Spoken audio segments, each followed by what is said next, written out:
Good evening, it's Dan Hennessy here over at Red Plum Property, and today we're joined by Declan Archer, Alex Sardisian.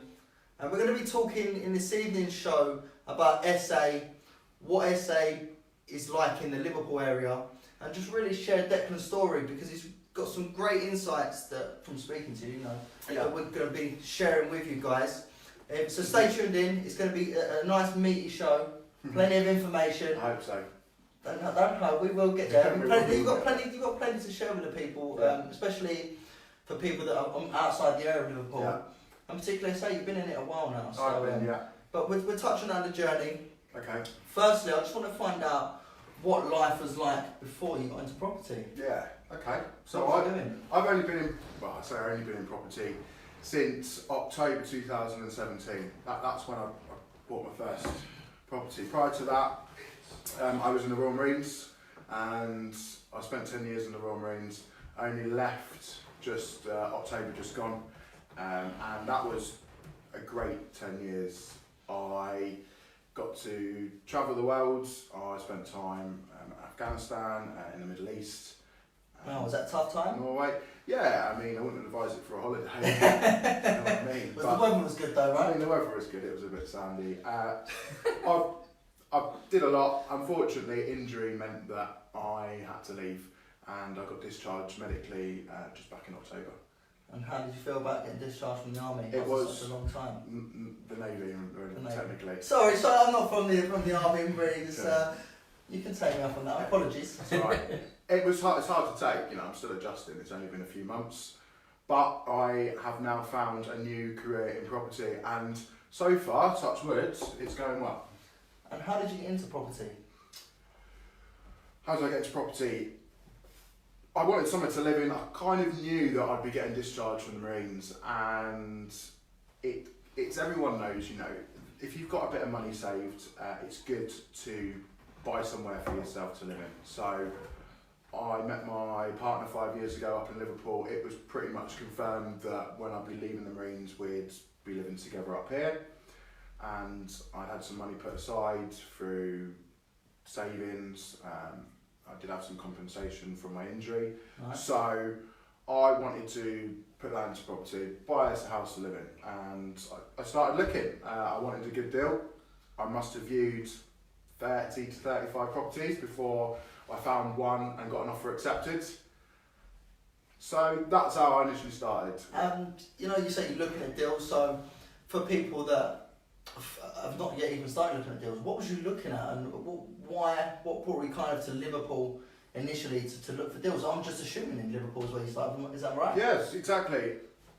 It was just, I knew sort of what area that I wanted, something close to the city centre, something close to where my partner worked, and I wanted something that I could put my own stamp on, so I wanted something that I could do up a little bit. Unfortunately, the house needed a lot more work than I initially anticipated. That's usually the way, isn't it? You peel back the wallpaper and you're a bit like... And the wall comes off, you know. Yeah, the plaster up here is old. It's like everywhere I find in Liverpool has got this, the old mortar plaster got like horsehair in. And you pull it off, you got half the horse with you. and the chip wallpaper as well, and everything comes off. But the biggest first mistake I made is I didn't get a survey on the property. The first one you bought. So let's touch back. So you viewed 30 houses. 30 houses, yeah. Where did you end up buying, and what was the property you ended up buying? I bought a house in Wavertree, and it was 92,000 I got it for. Now, I never bought a house before, and just so happened the first house that I bought was a repossession. Now, for those of you people that don't know about repossessions, it's the bank just needs to get the highest amount of money for it, and you have to move quickly because you can potentially get gazumped, which is where if someone comes in higher than you might have spent money on legals, you might have spent money on a survey, and then you lose that if someone comes in at the last minute. Okay. So that was the main reason why I didn't get a survey, and I thought I knew better as well. I thought, we all try. I thought, this house is going to be fine. So I didn't get a survey on it. I did complete on it pretty quickly, in a few weeks, just with a 10% deposit. You know, it was going to be my first house to live in, and then the problems started setting in. So when you've seen this house, £92,000, What made you think, yeah, this is for me, this is the house I'm going to move into? Was Did you do any comparables on it? Did you look at, what was ultimately your decision at that stage? No, I didn't really do many comparables. It was just like in an area that we kind of wanted to go into. It was big, I could put my stamp on it a little bit. Yeah, that's pretty much the full ins and outs of it. You mentioned your girlfriend's originally from Liverpool. Yeah. So, did she advise you about Wavertree, tell you where it was? Because for me, when I came up here, and mine was due diligence, so I found where I obviously live. But did you know much about Wavertree before buying there? Yeah, like bits and bobs. From her? Or? Yeah, I knew it was just good connection routes into the city. It's great, you know, for work purposes for her, you know, working in the city centre. That was What's amazing. Wavertree like as an area? Just for people that don't know. It's not the worst. It's certainly not the best. It's in between. Yeah. Cool. So you've now bought your first property in Wavertree. Mm-hmm. What was then the next step of that sort of We process? started to put my stamp on it. Started doing the refurb. I thought the refurb would cost 5,000 or 6,000. I know, because it's like you're always like, yeah, you go in there, it's going to be 5-10 grand, homes under hammer, always 10. Yeah. It's always 10. it was just a house for us, you know, just a house for us to live in, and it came to about 16,000. There was a leak in the roof. There was a full damp-proof course that we needed to get done. We had drywall under the stairs. Lads, it was an absolute nightmare. And I started refurbing it, and then, you know, my dad fell ill, unfortunately, and you know, everything kind of got put on hold, and you know, he was in hospital, and you know, we lost him 2 weeks after I'm really he sorry got to ill. hear that. Yeah, no, that's all right. And you know, going back is like into your question.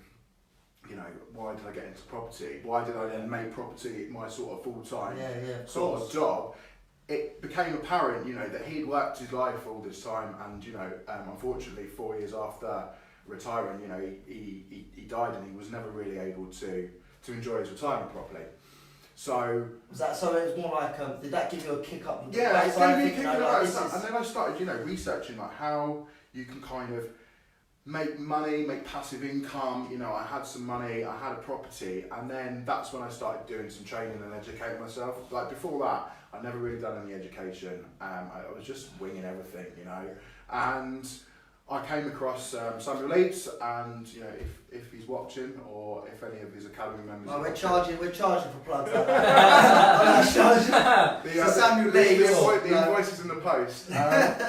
I did some training with him, and I watched loads of his content on YouTube, and a lot of his content it's really good. What was you watching? So you was watching his content. For anyone that wants to get into property, is there any? You might know you said it, and you're plugging him. I might as well give him a little bit of a show, because then we can stick up the invoice. Hey Samuel, what in particular was you watching for people that could go and watch it and just go and have a look and maybe inspire them to move into the next step? Yeah, just the YouTube videos that he puts out, and the free content is fantastic. And there was a video on there about you know, the house that you don't live in the house that you buy, right? Rent it out, and then the house that you live in, you should be renting. Really, does that make sense? Yeah. Because you can make better returns on your property as an asset. Okay, would you be able to just explain that, just for people that I obviously understand it, and they understand it because we're very familiar with property, but someone outside in watching in, would you be able to just explain that concept, please? Yeah. So what within my situation? Yeah. So why is it better renting it? Right. Okay. So for example, you can rent a property for like £500-600, you know, a month.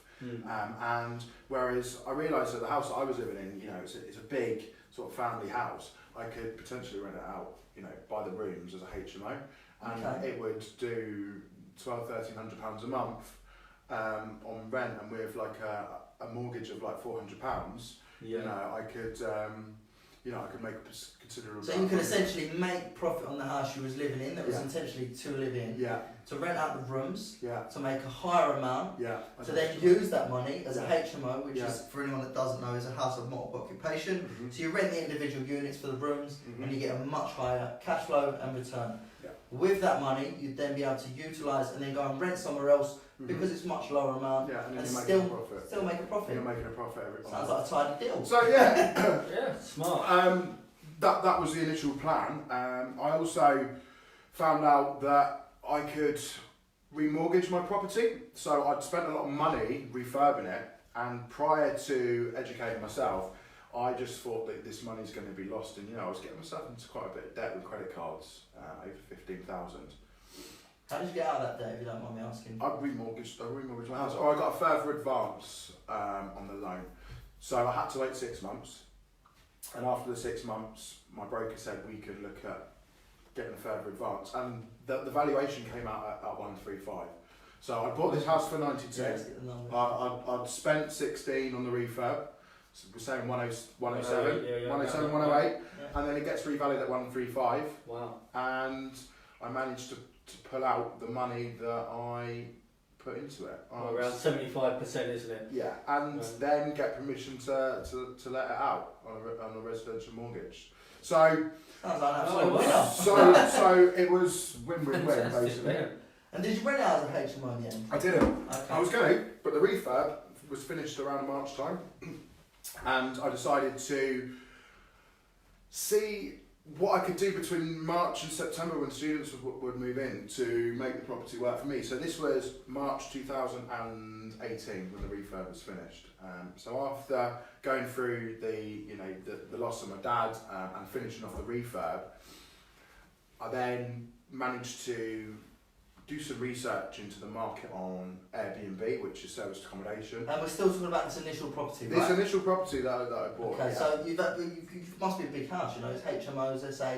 Yeah. You've done a bit of research on Yeah, I did a bit of Airbnb. research, and it seemed like there was a bit of a gap in the market at that time, that is, for people coming to visit Liverpool, and like a lack then of properties there. And so I thought, we'll try it then. So I kicked the house out, I put beds in, I put some furniture in it, and I put it on Airbnb, and the bookings started coming in, which was great.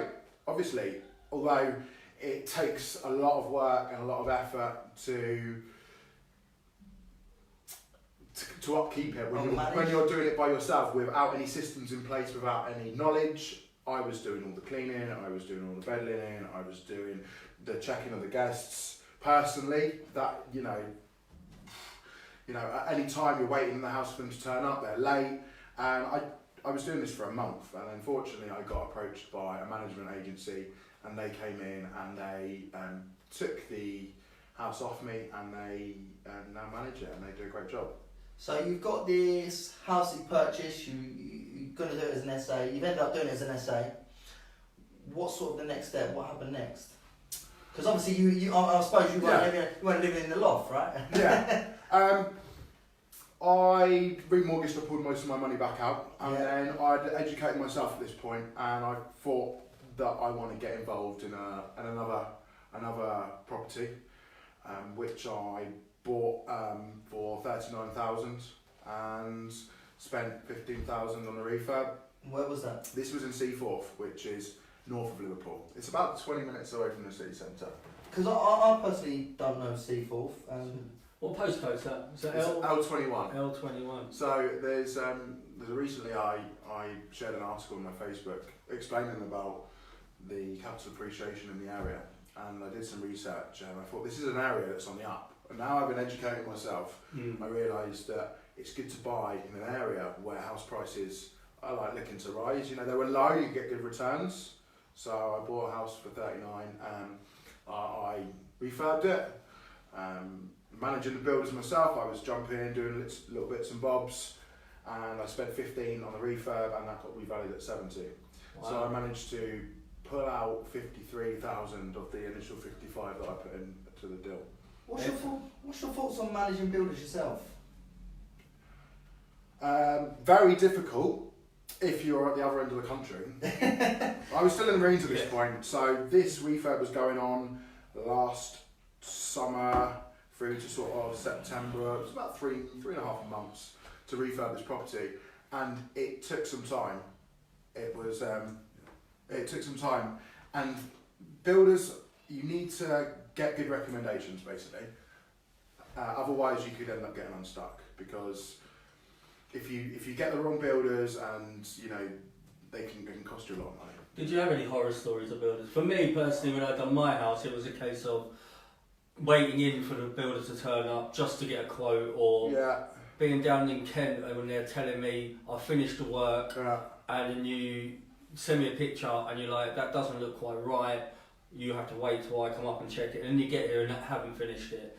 Any similar things with yourself? Or I got lucky really. The second property that I refurbed, the builder's pretty good, and he kind of did most of it. He kind of set his hand to everything. There was a few little snagging points, but since then, again, going back to education, I've actually done a 2 weeks plumbing course, 2 weeks kitchen fitting, and 2 weeks carpentry. So I can I've got a much better eye for a good finish now, and it's helped me a lot, or will help me with the next projects. 100%. So, definitely. go for recommendations like over anyone, and just network with people and get some good builders involved. Cool. So you've got this house in Seaforth. Yeah. Right, now moving on to really the bulk of what we want to talk about and discuss is service accommodation in Liverpool. Yeah. Your journey into service accommodation. It sounds like we've touched upon it with your first house, so that kind of is maybe a reason you fell into it in that particular property. Yeah. What made you then push it as a strategy and see it as your forthwith and going forthcoming with it? Yeah. So once the management company had taken over and they had rejigged some things in the property, like with the beds, we put like an extra double bed in the master bedroom. So this house now sleeps 11 people. It started to really took off. We decorated the walls a little bit, made it a little bit more appealing in the photographs. And I think the first month that it was fully managed by them, with them adjusting the prices, them getting in the bookings, I ended up with £2,000 in my back pocket from one property, and that's after management fees and after the cleaning fees had already been deducted. And is that the one in Wavertree? That's the one in Wavertree. The one that's amazing. I was obviously initially going to live in, and it's like the light bulb sort of little moment went on, and thought, this is a strategy that I could really make work. I can imagine. A house that's with £400 mortgage, Yeah. you get net in £2,000. But he's rubbing your hands together. Yeah, it was alright, Very modestly. So, so then what made the light bulb went on? What was next? Well, I did initially try to run the house in North Liverpool as Seaforth, right? Seaforth for serviced accommodation, but it was too far away from the city centre for a start. It didn't work. It didn't take off. So that is now used actually as a corporate let. So I was going to turn it, I was going to use it as a let for families. They're paying £500 a month. Initially, that's kind of what we were looking at for that sort of market. Just a single let. Just a single let. Yeah. And then I actually got I got put in contact through my serviced accommodation management company with an agency that do lets for, they're a company that deal with like assisted living for children. So corporate lets. A corporate let. So someone was using a corporate let on my own property. So they use it. It's now been used for 16, 17, and 18-year-olds who, for whatever reason, they can't live at home. They're like young adults that need care basically for whatever reason. And I get £600 a month for that. So I've even managed to sort of negotiate a higher price as what I would have done.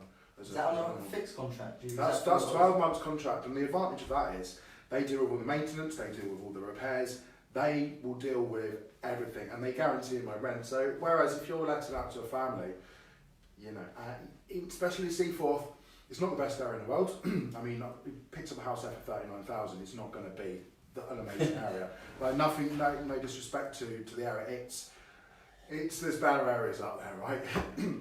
So by using it as a corporate let, it takes away any worry of the tenants not paying, the tenants not trashing the property. It's win-win-win, and they're obviously making money because of their company and the way that it's structured. Through nice, fell in the feet a little bit there. Yeah, I did it all right. Yeah. Good. So now moving on to where you are with SA. Mm-hmm. What now you've got the SA that you've done, so that's still ticking over. You've got one in Seaforth, which you've now got a company let on, which is on an AST, I presume, 12 months. Yeah. Where are you now? Where am I now? So the serviced accommodation unit in Wavertree, that's still running pretty well, pretty consistent. Most weekends booked up. So then I was contacted by a sourcer. I'd done my training. I got discharged from the Marines in October. Is that last year? Yeah, last Oh, year. so it's Just really, gone- really so recent. pretty recent. I went and did my plumbing course, my kitchen fitting, and my carpentry course, because my main strategy is development, buy, refurb, refinance. Initially, I thought you'd save money by doing a lot of the work yourselves, and I think definitely in the early I stages. think a lot of people think that. I think it is important when you're getting 100%. stuck in, especially in the Liverpool market. I've seen a big in what's the word? There's a lot of money being pumped into Liverpool. There's a big influx of investors in Liverpool. These pesky Southerners, do you know what I mean?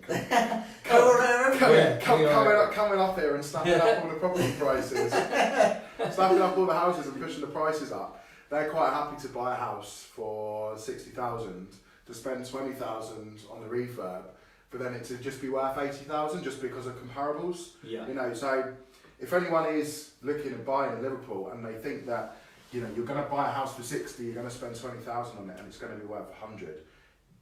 You need to reevaluate basically, because those deals, I'm not saying that they're not out there, unless the direct to vendor ones. I think if you go direct to vendor, those deals are out there. But I think with just generally you looking on Rightmove, the prices just get pushed up. And the auctions, you may have some luck, but again, I've seen stuff in auctions go way higher. I was going to say auctions is an absolute nightmare. Yeah. Top tip now. We know with auctions you buy before you buy after, don't you? Yeah, because it's like the Wild Wild West in there. It's Venmores and something else, yeah. Yeah. everyone's just like shooting guns there. You know what I mean? Like yeah. And because and this is particularly what I find with auctions up here. Where people from London, it's a lot of people from London travelling up. Oh yeah. They don't find time to travel up during the week. I wouldn't travel up to go and view one house to drive back. So with auctions, you can bulk view. Okay. So you can come up, view loads, because they're all in the catalogue. Yeah. So you might view 5, 6, 7, 8 in a day, because they're all available. They're not going to be suddenly not on the market, or the agent's not going to be turning up, which I find tends to happen with sales. Just don't turn up. So they come up and they can view a lot in a day, and then it's like it's just a big boiling room of investors, really. Emotions running high. And just if you can snap up houses for 60, 70 grand, you look across the whole country as a whole. Yeah, you can get those. I just think Liverpool just stands out as a place. Everyone wants to get in here, and you do pick up these houses for 67, but they need 20 grand's worth of work doing. 100%. And then they're still all done. But then they're still going to only be worth like 80, 90 grand. So there's no, as investors and developers, like we want to be buying stuff and getting a good up value on it. Yeah. So if anyone's listening that's thinking about buy, refurb, refinance in Liverpool, and I'm sure there's a lot of you out there. Just be aware that in the L postcodes, the deals to pull your money back out, when you refinance. So they're few and far between, basically, unless you go for slightly more creative strategies, such as what you're doing, which is obviously you're converting a 4-bedroom house into flats. And again, that doesn't work either. I was having a conversation with. Oh, thanks, mate. That doesn't always work. Cut. That doesn't always work. Who invited you? Just turn yourself out. It doesn't always work. You need to know what the flats are going to be worth, like with a title split afterwards. Does that make sense? Yeah. That's like we've said in previous videos though. You need to know your exit at the beginning. Yeah. Because ultimately we are going to put these into a title split position, but we're not going to be title splitting. Yeah. Because we're going to be renting them out as a unit. Yeah. So we don't want to pay three separate council tax. Yeah, of course. So we've started with the end in mind. Right. Ultimately we can title split, and then we're sapped up with 3 council taxes. Yeah. True. And then it's maybe not such a viable deal. But if we keep it on one council tax, it's a lot more. Yeah. A lot more beneficial. And the cash flow will obviously be a lot higher. Yeah. Like things like that, it can work. You just need to do your comparables basically, and know exactly what the flats are going to be worth. As flats rather than as a whole house. But be creative with your buy, refurb, refinance, because unfortunately at the days where you pick up a house, spend 20 grand on it, and you've made an extra 30k. Unfortunately, especially with just a lick of paint. A lot of people do. Lick of paint, or just even a lick of paint, and then you're getting 20 grand. They do kitchen side, a lot of people tend to do. I think that the day they are kind of gone. I think what people need to do now, personally, in my opinion, to add values is bedrooms, little extensions. Because what Liverpool in some property, just my little tip here, they've got bathrooms in very big rooms that could be the third bedroom, that could be used as a third bedroom. So take the bathroom out, drop it downstairs, build a little extension at the back, have the kitchen walk through to where the bathroom is, and you've now got 3 bed. Then you have added about 20 grand, and then you've added value, and I've seen it happen. I see it happen continuously. I think that's what a niche. Yeah, that's a little thing you can do in Liverpool, because we've got houses. We've got some of them have got yards. Most of them have got the extensions, and they've got the extended kitchen. But you can drop it back, put the door in, restructure the kitchen, put the bedroom in. 3 beds. You are going to get a lot more money. Yeah. Extending into the lofts. Do you know what I mean? And the deal that obviously is in the pipeline, potentially, which we'll discuss later at the end. That involves adding bedrooms, to then add your value. So going back to SA, where are we at now? So going back to serviced accommodation, I've got my one in Wavertree, which is doing great, and then we went through a period around about the same time that I was leaving Marines. I was approached by a sourcer, a friend of mine, and he gave some deals to me on the table. I took one and I passed a couple on to my partner and to my mother. And the one that you've got, let's just talk about the one that you've got now. Where is that and what is it? So it's next to Anfield Football Stadium, and it's a house, and it's doing phenomenally well. It's it basically is the best deal that I have done in property. I mean, the buy refurb refinances are great deals. They are. They are, one of them's bringing in 2,000 a month what I own. The little one in Seaforth, again, 600 a month, and that's across the board. But this one, I don't even own the house. So that's like a rent. So this is a rent to rent. I think most people watching will know what rent to rent is. I'll quickly explain it if you don't know what that is. Definitely. So I have permission with this property from the landlord who owns the house outright to run it as serviced accommodation. So he's happy because he's getting his guaranteed rent every month. He hasn't got to deal with any maintenance of the property. It's less wear and tear on the property for him, because he's not going to have any voids. He's not going to have tenants trashing his house. So it's under a corporate let. So similar to someone has a corporate let on my property for the assisted living for the 16, 17-year-olds. Yeah. So I have a corporate contract with a landlord who is happy for his house to be run as serviced accommodation, and that's how it's run. So we rent out the whole house as a one to groups coming to Liverpool to visit the football. Is it close to Anfield? I know Anfield for some people it's quite a big area. So I mean, if you've got a good right arm in you, you could probably throw a stone and hit the edge of the stadium, right? So, so it is literally in the shadow of Anfield Football Club. So we have a lot of the Scandinavian Norwegians coming over visiting. Do you know why they all come over? They follow Mo Salah, don't they? No, basically, back in the day, when they used to... Here we go. No, that's for a little fact, isn't it? No. It's basically back in the day, they used to have Match of the Day, and they used to play Match of the Day in countries like Denmark, Sweden, and these sort of countries over there. And then that was when Liverpool was winning the league. Okay. So then they would watch Liverpool win the league, and they had like a good spout when Liverpool was winning a lot of games, winning a lot of trophies. And then they pulled Match of the Day in them countries. Okay. So that's why a lot of them support Liverpool, and that's why a lot of them travel over, because at the time when Match of the Day was on over there, Liverpool's winning everything. Right. And then they pulled Match of the Day, and then obviously Man United started winning, but it was already come away from them. So that's why. So that's why we get the following. That's why you get a lot of following from them type of parts of Europe. Yeah. So that there you go. So guys, a little top tip from Dan. The reason why I have lots of Scandinavian and Norwegians coming to visit and staying on my property. But we don't just get that. We get like parties for weddings. We get the odd hen do. We get people coming to visit Anfield because they're now doing music concerts there. Yeah. So Pink. We've got playing, and we've got Take That. Got Bon Jovi at the end of the month. Madonna? Is it? Yeah, Madonna's over here, yeah. So it's literally right next to Anfield, so it does phenomenally well. I mean... What's the numbers on it? So, you know, I know you said you've done a rent to rent. Yeah. Because you've done a rent to rent, does that cost you more money? Is it... Obviously, if I had a mortgage on the property and I owned it outright, we'd be looking... The house is kind of worth around £135,000. So yeah. If I had a mortgage on it, I'd only have like £400 mortgage, £400. £400, yeah. But if I had a mortgage on it, I'd only have like £400,000 mortgage, £400,000. So if I had a mortgage on it, I'd only have like £400,000 mortgage, £400,000. But I have to pay rents. It's a big property. I pay £700 a month rent. Yeah. And the bills are around 250. So Is that what? Is that council tax? council tax is electric? What is it? 100, and then you've got your gas, electric, and water. Wow, But I mean, you so got about 100 quid. 150. 150. That's not so bad. What is it? Is it electric gas?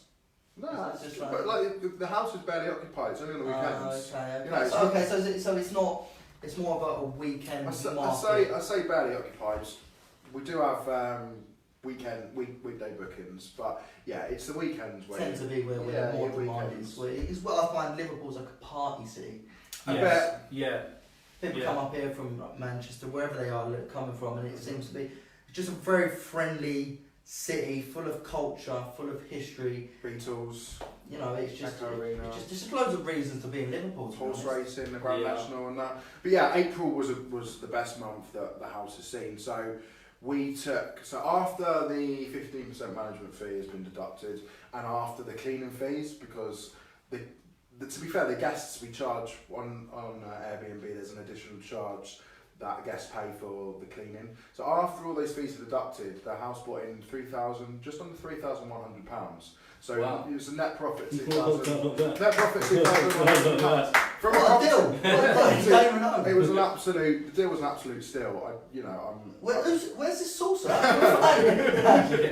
We've got to find these saucers out. Yeah. They're giving away deals. That was a phenomenal deal, and I mean my bookings as well through the summer are looking great. You know, we're looking at the house looks to sort of average in £2.5 grand. April was a great month because we've got the Grand National. Okay. And then May's been a good month because we've had the Champions League final. Yeah. So obviously we whacked the house prices up for that because we had a lot of people coming to visit Liverpool. Don't mention that to me, thank you. Yeah, Spurs fan over here. So yeah, it is a fantastic deal. But what I do want to say with serviced accommodation is in Liverpool, it's far from rainbows and unicorns. Basically, it's Nice analogy. yeah. There was a lot of people still struggling, like massively. The market has become massively saturated, and Why do you think that is? I saw it coming last autumn, and I was getting a bit worried last autumn because on all the property websites that you go on, like Facebook pages, a lot of the property training, you know, they are promoting rent to serviced accommodation, 1 and 2 bed apartments in a city centre, okay? Yeah. And everyone's jumping on the bandwagon. You know, I kind of jumped on the bandwagon. I thought, you know, last August that these deals were making money. These people, like my management company had one, and for 2 years they'd been doing great. They're actually turning their 1 bed in the city centre back to a single let, and it's lovely. You know, it sleeps 4 or 5 people. So they were bringing in £1,500–1,600 a month on a 1 bed. Now they're turning that back to a single let. You know, they're going to be renting out for, I'd imagine, six. Okay, so that's a bit of a beware for anyone trying to get into the Liverpool SA market, particularly for 1 and 2 beds. 1 and 2 beds. I mean, you know, people are talking about 75% occupancy rate. I mean, I think you've been on the crack pipe if you think you're going to be getting that on a 2-bed apartment. We don't recommend. Definitely don't recommend. Excuse my terminology there, but seriously, do your due diligence, guys. How would you do your due diligence? You know, someone looking in. Easy. How would you? Easy. So look at 2-bed apartments on Airbnb. Look at the 1 beds. Look at people's calendars. If there's a cross through the calendar, that means that 9 times out of 10 that there's going to be someone staying in it. So if you look at someone's calendar, say for the month of June, and they've got 2 crosses on the whole of the calendar, that tells you. And then look at how it's furnished, look at the standard, look where it is in relation to the city centre. You know, what's going on now in the city centre? We've got Lawrence Kenwright of Signature Living, you know, who is building serviced accommodation, hotels, blocks. There's going to be 500 units popping up in the city centre. The market's saturated. You know, it's not viable for new little small hotels to be popping up on every street corner and people expecting they're going to get loads of bookings. If you look at trends over the last 12 months in Liverpool on Airbnb and Booking.com and the amount of serviced accommodation units that have come available online, all the time, it's more than doubled, and that's just not sustainable. We're not a big city. We have got a lot of tourism coming in, I'm doing well because I'm doing something a little bit different from what everyone else is. So my advice to anyone looking to get into serviced accommodation, I'm not saying it doesn't work, it's working for me, but you need to find a niche. You need to be doing something that isn't getting plugged on the property forums, websites, that every man and his dog's doing, because if you think you're just going to make loads of money on a 1 or 2 bed apartment in the city centre, then you need to think again, and you need to do some research and do your due diligence and find something that people aren't doing that you can make work for you. So basically observe the masses and do the opposite. Yeah, basically. Don't be a sheep, you know. I'm holding a meeting next week with some investors, and we're going to try and look how we can make a block of apartments that are 1 and 2 beds work, because there's a lot of people losing a lot of money at the moment. Unfortunately, some of them are friends and family, you know, and I think... So these 1 and 2 beds, you're not just talking general because you're experienced. These are people that you know, I know. That generally got good standard 1 and 2 beds in the city centre. Or just on the outskirts of the city centre, that are losing hundreds of pounds a month. Literally hundreds of pounds a month. So and what it's such a shame. Rates are? 20%. Oh really? Wow. You know, and that's like, I know one property that's got no bookings for June, and it's lovely, you know, and it's such a shame. But the market's been saturated, and this is because everyone was plugging it last sort of autumn, last summer, and all of a sudden everyone's jumped on the bandwagon. And I don't think it's just happening in Liverpool. I've got a great network of people in property through the Samuel Leeds training that I've done, who are struggling in cities like Birmingham now. Birmingham, I tell you, there is so much I see in Birmingham. And I didn't hear much about it, now I hear it all the time. It's like Birmingham, and it's just like this flat, it's a real problem. It is a problem. And there's going to be a lot of people, thankfully we do have a break clause. I say people, friends and family that I know, there's a break clause so they can give it back in December. But that's still 6 months of, you know, losing money. You know, we took them on sort of January time. They made any money? Not after the sourcing fee was paid, after the deposit, after the £2,500 furnishing. I mean, 1 or 2 months maybe. In April with the Grand National, maybe May with the bank holidays. It might have been £100-200 in profit. But then, you know, we're coming around to June and it just gets wiped out because the rent's £600 a month. You've got council tax, you've got bills. So it's that expensive, isn't it? Really, especially if it don't work out. If it doesn't work out, you could be losing a lot of money. I'm not saying it doesn't work. I'm just saying. I mean, some people are making it work. You've got to be marketed correctly. I think that's a massive thing. You can't just rely on putting it on the OTAs. Airbnb. What's an OTA? It's like a platform to promote, like what hotels use. So it's an online travel agent. Online travel agent. Okay. That's the word I was looking for. Booking.com, Airbnb, Expedia, Homeshore, those sort of things. Can't just rely on putting it on there and thinking your product's going to sell. You need to sell it, you need to be active. Nowadays, give it a year ago, you could just sit back and you get the bookings flooding in, because people didn't know about it now, but now everyone does, unfortunately. So 1 and 2 beds, do your due diligence on. What would you say avoid? I would touch them with a barge pole. Well, there you go. At least you can say, if someone's watching this video and wants to get into 1 and 2 beds in Liverpool, avoid it. You know, just be uber due diligent. Do something someone else isn't doing if you're going to do 1 and 2 beds. Because you can just go, if you go down to on, I suppose Airbnb, you can just go on 2 beds and you can just see there's like hundreds of them. There can't be that many people travelling. No. That's it. There's just not enough demand for them, unfortunately. Supplies outweigh demand. So yeah, that's my take on serviced accommodation. I think I've covered.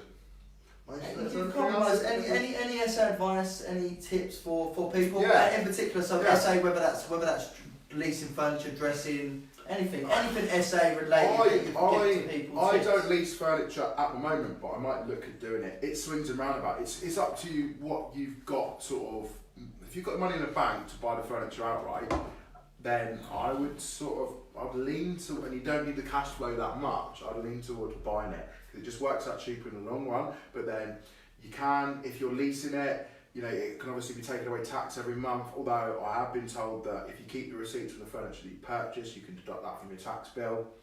It's if you've got management fees of 15%, rent, bills, and you're leasing furniture as well, your profit margins are just getting squeezed. All right, yes, there's more of an upfront purchase for the furniture, but I managed to kit out a 2-bed for my mum for 2,300. How did you manage that? Good standard.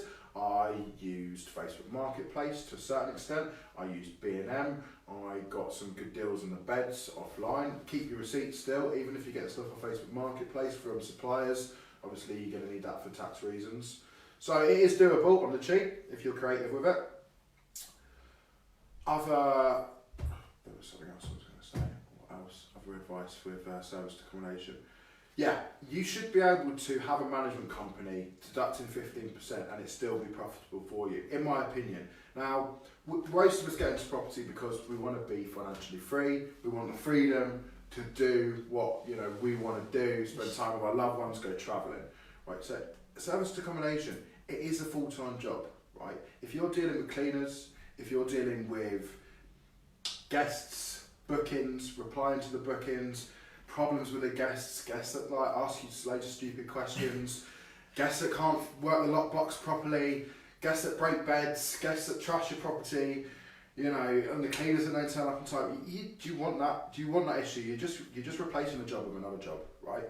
And then it might not even work if you're not doing it in the right area or if you're not using the right formulas and strategies. Totally agree. So I think you need to. It's all about finding a product that works. And once you found a product that works, you should be able to hand it over to your management company. So your time can be spent on better things. Like, I value my time, as I'm sure you do, and I'm sure you do. I think that's one thing that, and one of my key reasons to get into property, because I never used to value time. I'll be honest with you, I never used to value my time. I always think I've got loads of time, live to the end of the world, and like most people do. It's always tomorrow. There's until I suppose you get ill and you like have a little wake up call. My time's not actually around a lot.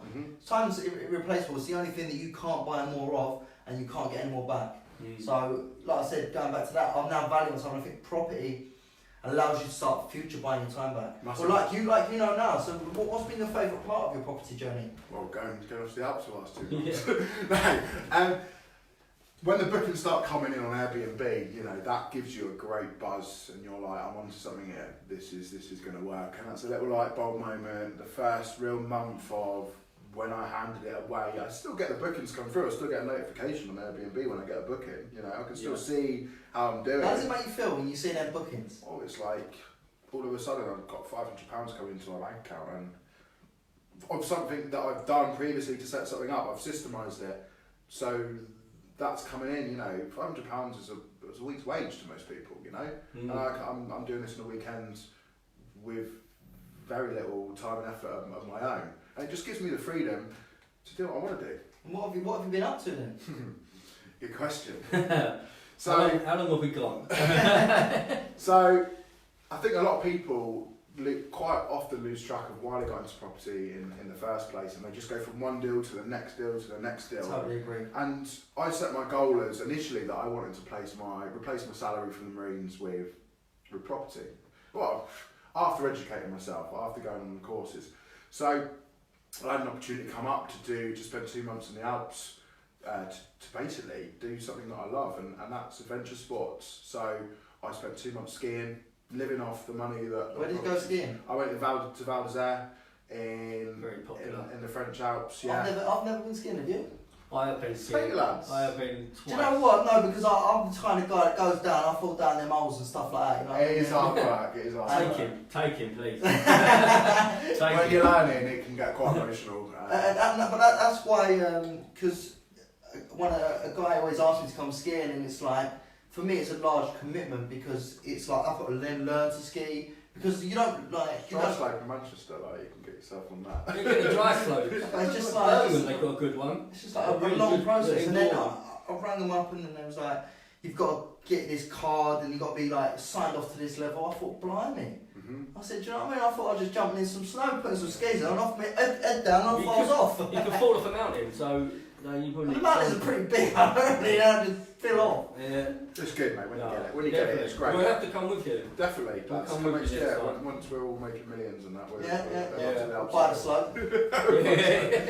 So I've been doing that, and then I spent a few days down in Madrid.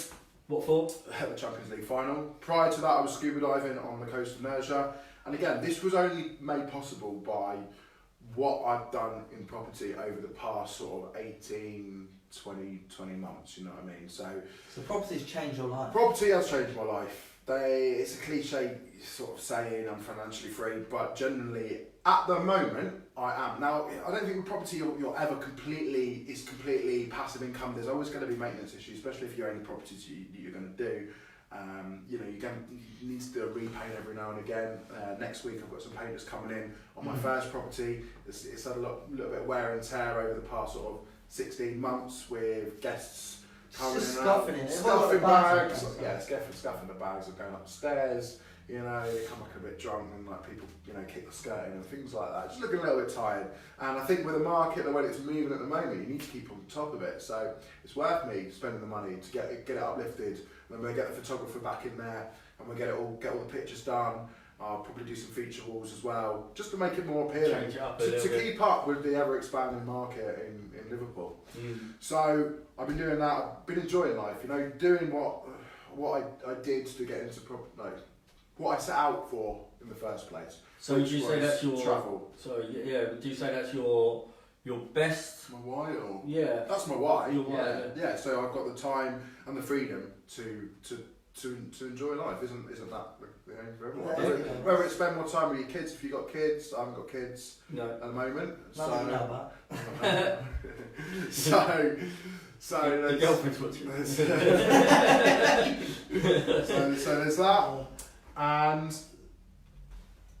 it's just having the freedom. But I am now sort of currently looking for the next deal. Excellent. Which is in the pipeline. Cool. Just want to touch back on before we go into that. Just is there any been like any mistakes you've made? Anything that you could give advice to people that they can avoid? Yeah. And not about meeting us. Bumping into you at property. Mistakes. Yeah, I've made mistakes massively. I didn't get a survey in the first property. I didn't educate myself. I went in pretty much blind. All right, you don't really need to go on a course to buy a house to live in, really. All right, you know, some might argue differently. I think, you know, everyone knows that a house is a good investment, provided you use it as an asset and not as a liability. If you live in it, it's a liability. I think personally, if you're renting it out or doing some creative strategy with it, then it becomes an asset, you know. So Rich dad, poor dad. Yeah, exactly. It's education, you know, get yourself on some property training courses, get your survey done, you know. I mean, very much so. Even the best of us still make mistakes. I was speaking to Vicky and she's having a bit of trouble by property not getting a survey done on it. So we all make mistakes there. Even at any level though, that's Vicky, she's very experienced, so you know, at every single level. We're always learning. It's learning, just about, you know, just trying to refine what you're doing. Yeah, refine what you're doing and eliminate is the word I'm looking for. Eliminating those mistakes by education. So educating yourself is really important. I made mistakes by not getting a survey. I've made mistakes by kind of following the sheep of the rent-to-rent two-bed apartments, although it wasn't me specifically. But you'd seen it, to be fair though, you'd seen it work with yours. It was a very calculated gamble. Yeah, it was a calculated gamble. You know, so. But now, you know, we just need to make sure that we can try and hopefully turn that around, and hopefully we'll put our heads together and we will. Apart from that, they're the two biggest mistakes that I've made, yeah. Cool. So, over the next 12 months, what's your sort of plan for the next 12 months in property, as opposed to holidays? Or holidays too? another development and then a holiday. Yeah. So, like we were all yesterday, we were down in Cheshire. Don't ask me where we were. We were around in the Cheshire area looking at a property deal, and I do serviced accommodation, but it's not my main strategy. My main strategy is buy, refurb, refinance. So, like I told you guys already, there is very little in Liverpool, apart from if you're doing creative strategies like title splits, maybe converting into HMOs. Even then, be careful with your area. I just don't think long gone are the days where we're buying something for 60, spending 20 on it, and it's worth 100.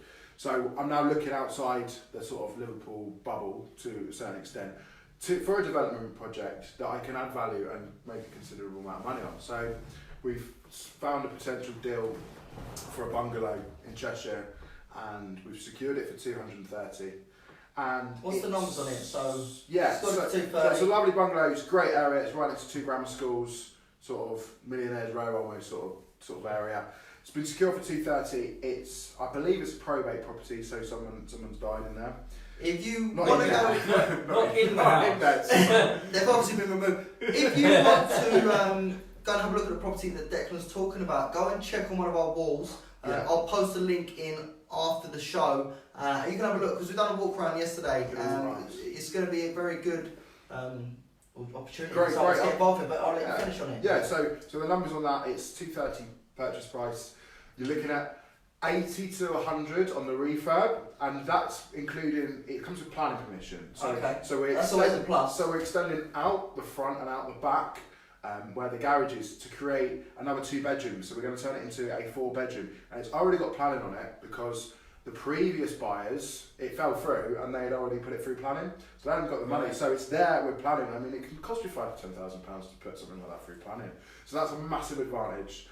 So this is what we're looking to do with it. We're looking to convert it to a 4 bed, and by looking at comparables, we believe that after purchasing it for 230, spending 80 on it, 80 to 100, it'll be worth upwards of 425. So there's a potential £100,000 profit there on the deal. And how would you add value to that deal?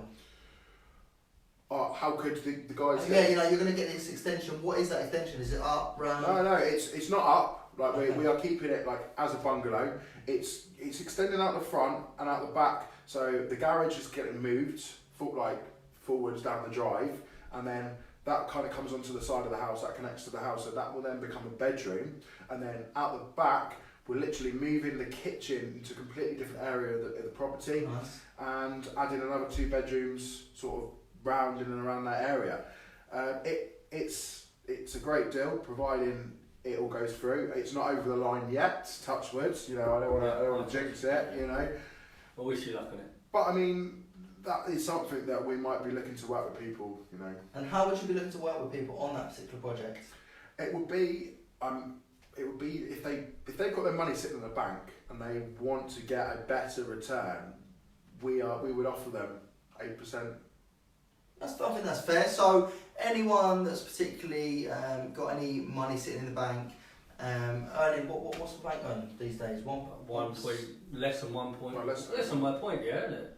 Less than a point. It's basically 0.75 or so. So should be like that. And you want to get yourself involved in a flip project. What timescale are we looking on it? It'll be 9 to 12 months. But the thing is with that, if you want to sort of get yourself involved in it, we do maybe a little bit of earning and learning, so we'd like to take people onto the site. So give me a message if you want to get involved in this particular project. I can help you, guide you along, and we're all going to be working together on it. So it's going to be, as you can see from the numbers, it's a really tidy deal. I suppose there's enough in it for the pie to go around, and it's really, if we get the deal, we can obviously use your funds to be part of the deal and pay back a fixed interest. Yeah. It's not an investment opportunity by any means. It's specifically to give you a better return than you currently receiving in the bank. Yeah. So that's where you're going. Anything else in the pipeline? Yeah. Not really. I just think it's just one thing I want to say is that when you've had success with property, a lot of people, they just keep going to the next deal, to the next deal, to the next deal, to the next deal. And it's no good being the richest man in the morgue. I think we have to reward ourselves when we do have a bit of success, and don't feel guilty about taking yourself away on a little break or something when you've had a bit of success. As long as you're not eating into all your capital and all the money that you made, just enjoy life. Like this is why we're in property. That's why you do it. I suppose it is why you do it. Yeah. Anything you want to add? Well, I'd like to say thank you. It's very informative, especially about the SA. I mean, that's just blown my mind a little bit. I mean, for me, as an outsider, I do SA myself, and it's going very well. Very good location, but we've spoken about that before. But knowing a bit more about the 1 and the 2 beds in the city centre, because obviously the perspective is the 1 and 2 bed, city centre, Liverpool, you'll be smashing life. That generally is the consensus. If you go on Facebook, 100%. you go in any property group, everyone will only show you their positives and they'll go, I've got this booking, I've got this booking, and you'll go, great, I'm going to do that. And as Dex says, people he knows firsthand, he's been involved in their deals, and it's not like that. So really do your due diligence. Thank you for Dex for sharing that. Because I suppose it's going to save a lot of people a lot of time. Well, I hope so. I mean, I don't want people losing money. You know what I mean? Some people that are close to me, you know, they're kind of learning the hard way. So don't make the same mistakes as everyone else. Finally, before we do go, I just want to say to these two lads, they put on an amazing property networking event. Last week, was it? Last Wednesday? Wednesday we were there. Down in Crete, like the location was perfect because we got people from Liverpool and Manchester coming. We got all the Birmingham lot like hitting it. I've never been to a property networking event, genuinely, lads, where there was so much energy, so much experience as well. Like we had builders, we had developers there, you know, we had people doing SA. Brands. We had Tej doing the talk on branding. I mean, that's, you know, that opened my eyes up to putting yourself out there and, you know, showing people what you're doing, you know, to give value. And yeah, it was a phenomenal event. So thank you guys, and I'll be looking forward to seeing you at the next one. Well, you get free teas, free coffees, Yeah, free cakes. free So, cake. how did you enjoy the cakes? Yeah, cake was banging. I thought the cakes were nice. How do you find Live Lounge?